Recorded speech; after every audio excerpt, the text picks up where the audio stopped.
Welcome back, and welcome to our ongoing series, Beer Heroes. This episode takes us out west to the state of Colorado.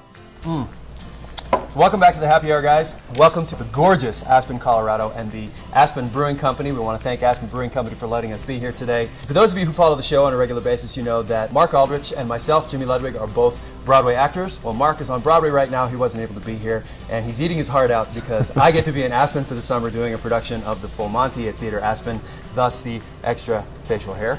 If you knew I had a cheesy mustache, would you still have agreed to the interview? Yes, of course. Okay, good. So, I want to introduce our very esteemed guest today, the governor of the state of Colorado, Governor John Hickenlooper. Thank you so much for being here, sir. Glad to be here. You have a long history with craft, going, I believe, back before your political career. So what I'd like to do is sort of do past, present, future. So let's go all the way back. When did you first get turned on to craft? So I went to college in 1970, a little liberal arts college in New England, and I wasn't ready, had a miserable year, so I dropped out, took that summer and worked on the northern coast of Maine, turning an old sardine factory into an alternative school. And up there, Washington County was the third poorest county in the United States, so everyone homebrewed. So I started to homebrew in the summer of 1971. Came back to college and finished college, and then came out west as a geologist, and I came out to Colorado in 81 full time, and the price of oil collapsed. So in 86, our company got sold, everyone got laid off. I got a severance, but it wasn't enough to live on. So I had to figure out something else, and I was out visiting my brother in Berkeley, California, and saw Triple Rock. So this is in September of 1986. Okay. And came back, just kept looking for jobs, but couldn't find one, and just went to the library, got out a book on how to write a business plan. I was a geologist. So anyway, then we went, and I thought the more I became enraptured with this notion that, going back to the historic way of making beer, right? Yeah. No additives, no preservatives, would be a great way to restore a historic building. I worked my way through grad school restoring historic buildings because they're a big part of urban revitalization. Okay. So that's been part of your bailiwick since the beginning. So we signed our lease in lower downtown Denver in 1988 when the rent was $1 per square foot per year. I mean, it was abandoned. Tumbleweeds blew down the street in the afternoons. So we got the wine coop open in October 18th of 1988. And it was a big hit right off the bat. We were in the bottom of a terrible recession, and yet people wanted something fresh and new. And we looked at it as a way it would be good for the business, but good for the community to build community. When did you realize that craft could be an agent, could be an economic engine and a job creator? But we also thought it was cool enough, and being in a historic building, it could be a catalyst for that historic district. Right. So we started working with the other restaurateurs, started calling it, instead of lower downtown, we started calling it LODO. We started building community. And there was a certain point after about 5 or 6 years, and all of a sudden things started going better. And I mean, I never dreamed, to be quite honest, I didn't think that it would take off like it has. And Colorado has almost 250 breweries now, licensed breweries. Yep. We were the third brewery in Colorado. Wow, behind like Boulder? Boulder was ahead of us, and Coors, obviously. And wow. Yeah, that's so crazy. We were way out, kind of over our skis, and we just loved it. We had this big 5-story warehouse building. Well, you've seen it. Yeah, it's a beautiful building. It's beautiful. And when we expanded to the big pool hall, the upscale billiards hall on the second floor, we had to buy the whole building. And we said, well, we want to do lofts. We want to have people living downtown so they can walk to work, because in terms of having more jobs, it's the real downside, right? Congestion. So if we create like a village, that whole area, now fast forward 25 years, we've now added over 30,000 housing units in downtown Denver. That's fantastic. It is, it's cool. And we have a real urban village downtown now. But beer is the catalyst. Beer equals community, equals a place for people to gather. It's a social network, a real social network, as opposed to something that's on a phone, right? It's the actual people being next to people talking. I mean, we used to put on our business card, beer is food. But it's also Fritz Maytag, right, of the famous Maytag family. Yeah. He told me one time he picked up a pint of beer and he looked at it and he said, do you realize there are more cells, more yeast cells in this pint of beer than have lived human beings in the history of Earth? Right? And I was like, what? That's incredibly deep. It is deep. Wow, that's awesome. Right, get the cosmology of it. I'm totally going to edit in like a big, musical flourish right in that moment. That's going to be amazing. But he also said, which I think is really true, he grew up, when he was a little boy, he asked his mother, and they lived in Iowa, and they were selling washing machines. He asked his mother one time, why do people drink alcohol? And she said, well, people have different reasons, but your dad is having international business people coming in to visit him, and he's got a very short time to get to know them. Yeah. And having a drink allows people to relax a little bit more and reveal themselves and open up a little bit to someone they might otherwise be guarded. It's a bridge. It's a bridge, and it creates that first step of trust. further on in the timeline, you decide to run for mayor. 2003, Well, you become the mayor of Denver. It was more, I mean, there are two things that went on side by side. Okay. So after we opened Wine Coop in 88, we opened Coopersmith's up in Fort Collins in 89. Right. We did Phantom Canyon down in Colorado Springs in 91. And then we did one in Omaha and Des Moines, Rapid City, South Dakota, San you were all Francisco. over the place. Okay. And each one we got local partners, and we always did historic buildings in downtowns and got local investors to put up at least half the money because we wanted to have, and each one had its own different name. Because we wanted to have an unlinked chain, right? Yeah. And we wanted to try and build community in each place. So as we were doing that, we opened about, I think, 15 or 16 of them. I stayed very involved in the local community, partly because it was good for business, right? You're on all these boards and committees. Right. First meetings down at the Wine Coop. Come on down and see my place, right? You know, when all of a sudden our business, you know, along about 95 or 96, it took off. And suddenly, instead of just working 70 hours a week to survive, suddenly I was making more money than I could ever spend. I didn't want to, you know, have a bunch of homes or a bunch of cars. And you know, I was kind of looking at my life, and I was on, you know, in the 10 years, I ran for mayor in 2003, but in the 10 years before that, I served on 42 nonprofit boards and committees. Wow. Right? And I was just a joiner. It was good for business, but I look back and I suddenly said, you know, the best part of my weeks is often meeting with these folks and the relationships I've developed. You're a connector. You're a maven. Well, and the diversity of people that are on all these nonprofits, right? You just meet people in different contexts and relationships than you would otherwise. And I thought, you know, see, people kept coming up to me and saying, you know, there's a battle over the naming rights of the old Mile High Stadium. We're building a new one, taxpayer money, and they were selling the naming rights off, and people got all agitated. And I kind of led the defense, you know, because it was fun. It was, you know, noteworthy for the restaurant. We got a compromise. It became Invesco Field at Mile High. One of the only cities in America to get that compromise, and all these people said, you should run for mayor. I went around the country for a year, I talked to mayors. You know, if you own a big popular brew pub, lots of people, well, you know, people owe you favors. You can get in to see a bunch of these mayors. Nice. And I just, you know, can you make a difference? Would it be fun? Would I be any good at it? And I just got excited. You were one of the most popular mayors in the history of Denver. Creed, Colorado. We were arguing before, remember? That's it, you found it. Creed Repertory Theater. That's right. Now, I've heard of it. I told you would have heard of it. Sorry, audience, just excuse us for this one. No, all right, back to your questions. It was another conversation that we had before. We'll talk about it later. One of the most popular mayors in Denver history. You were reelected your second term with over 80% of the vote. 87. I'm not bragging. The man I'm just knows saying. his numbers. I'm just saying. The man knows his numbers. So what did you do specifically as the mayor of Denver when you had that bully pulpit to encourage craft? So we looked at as part of our economic development, all kinds of industries, so custom bicycle making, things like that can be done where you can really add value and there's a large enough market that people will pay the extra. Well, that's a craft as much. I mean, when I say craft, I say it with big letters. No, you know what I mean? This is C. craft, that's craft. I mean, but we also looked at live music. When I got elected mayor, we had about 32 concerts a year out at Red Rocks.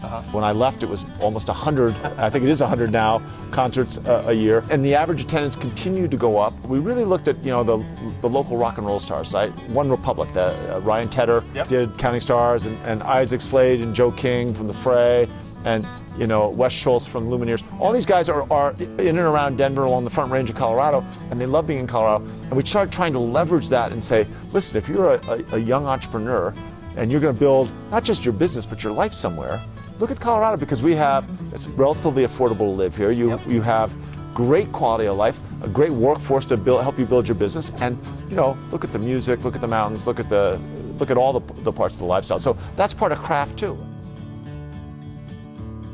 Now, certainly as governor, we're looking at literally everything. We're trying to encourage small farmers to do farm to table. So the restaurants can say, this was all grown in Colorado. Right. Some of our breweries, Colorado hops, Colorado grains, Colorado yeast. That's very popular from state to state now. You're already talking about some of the things you've done as governor to encourage craft. Are there some other things in particular with craft, like say the craft beer, craft spirits, craft wines?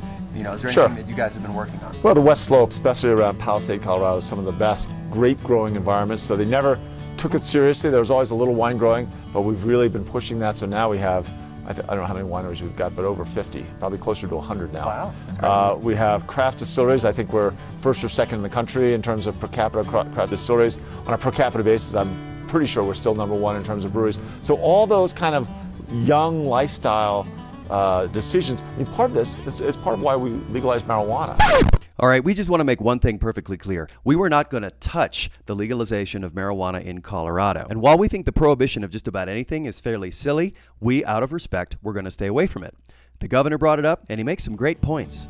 And I didn't support legalizing marijuana just because I thought it was going to be the first state is going to be just hard, and it is hard. Right. But we Still have don't have a banking system that's still no banking. It's all cash, right? Yeah. It's crazy. Yeah. But we have so many young people moving here. That's why why we legalized marijuana. That's why for 2009, 2010, 2011, and I believe 2012, I haven't gotten the data yet, but more 25 to 34-year-olds moved to Metro Denver, not per capita, but more moved to Metro Denver than any other city in America, right? And I think that's driving this kind of creative class and the entrepreneurship, all the startups, the craft to table. These are all that start as craft, teeny little companies that have grown bigger and bigger and bigger. And most of them are now trying to take their profits and reinvest in other small businesses. One of our sort of recurring themes is brewers make great neighbors, because a brewer in your community means that money is coming back into your community. Duncan here at ABC, at the Aspen Brewing Company, is constantly reinvesting in the community itself, finding things to support. People used to say, how can you be so enthusiastic about alcohol, which is clearly a risk. Do not. A risk. Well, but a craft beer, you pay 20% or 30% more for the beer, so you'll drink less. That tastes like something. But you'll spend more for something, and therefore probably drink less of it and appreciate it more. Well, and your money stays home. It doesn't end up in Belgium. Right. Your money stays here. Right, exactly. That's something we're constantly impressing on people, is that when you spend your dollars at that local tap room, it's staying in your community. Right, so we have almost 250 breweries here, so we have rough justice at 5,500 jobs in craft beer. Those jobs lead to other jobs. So we have an old liquor license systems. We don't let supermarkets sell beer. Right. So it means we've got dozens and hundreds of little small liquor stores in neighborhoods that love to give small brewers a chance. Give them some shelf space. Give them some shelf space, let them So be that's seen. part of why we've had such an incredible explosion in the number of different breweries. And if you look at all those small liquor stores, that's another 5,000 jobs. That's right. And they are craft. I know that you are finishing your first term. You're in the midst of a re-election campaign. I will speak solely for myself. I really hope that you are in the governor's mansion for another term. What do you want to do with your next term? I mean, we had a tough, these last 3.5 years, we had fires and floods and droughts. We had a shooting in a movie theater. I mean, we had 13 federal declarations of disaster. That's more than any state in history. And yet through it all, in 2010 when I came in, we were 40th in job creation. Last year we were 4th. This year we'll get to 3rd. Wow. And craft is a part of that. And craft is a big part of that. And so what we want to look at in the next 4 years is, all right, so now we've got this momentum. Let's look at those places where we haven't been as successful creating jobs. So returning veterans, young people, right? This is the worst time to graduate from high school or college and be looking for even an internship. It's terrible. How do we create an incentive for that? And then long-term unemployed.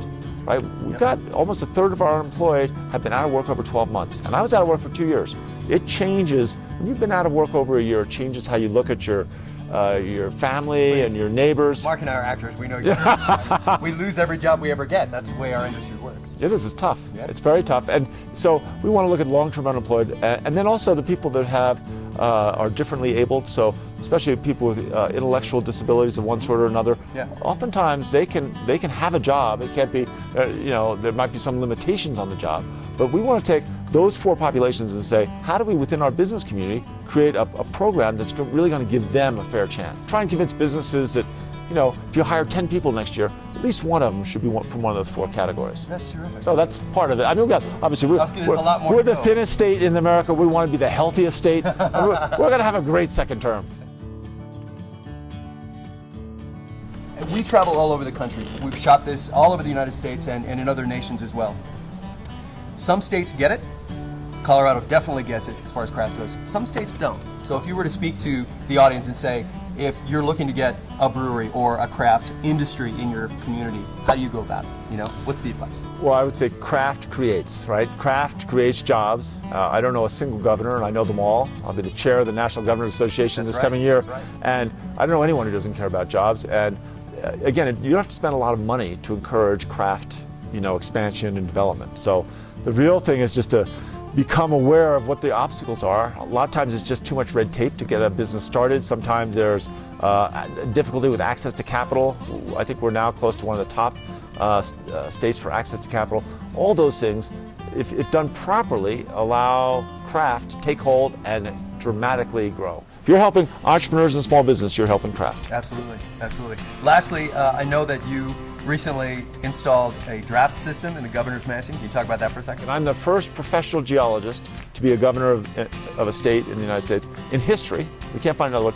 And I'm the first brewer to be a governor since Sam Adams Since was Samuel Adams, in that's right. 1792. So I had a certain responsibility, and so we put in a draft system. The governor's mansion in Denver is beautiful. This gigantic, the Betcher family gave it to the state about more than 50 years ago. So it has a wonderful little bar off the side. It was a bar when Mr. Betcher lived there. So we put just a 3-tap draft system in, and we get beers from all over the state. You rotate them? Rotate them through, try to make sure everybody gets exposure. It's been a big hit. Do you have a favorite style of beer? You know, I am generally a pale ale guy, but you know, in the winter I find myself drinking stouts and porters. In the summer I'll go to a blonde. You're a seasonal guy. I'm a seasonal guy. You know what? What's the weather out there? That's my appetite. Very nice. Governor Hickenlooper, it has been an absolute pleasure having you on the show. Well, it was a treat. Nice to meet you, and good luck with the show, and good luck with the full Monty here. Thank you. It's going really well. So remember, folks, take it from people who know, and this guy knows a lot better than I do. Drink local, create craft, craft creates jobs. We'll see you guys next time. Cheers, sir. Cheers. And while he didn't exactly ride off into the sunset, he did ride off into a very pretty afternoon. I can definitely say that we liked Governor Hickenlooper before, but we're huge fans of him now. We can't wait to see what's next for him and for the state of Colorado. He doesn't just talk the talk, he walked the walk, and it all started with his experiences with craft. So don't take it from us, take it from the Gov. Get out there and make something. And if it just happens to be a craft beverage, well, more's the better. Cheers. How you doing? Take the growler down. Oh, sure. I hope you're still rolling, for God's sake.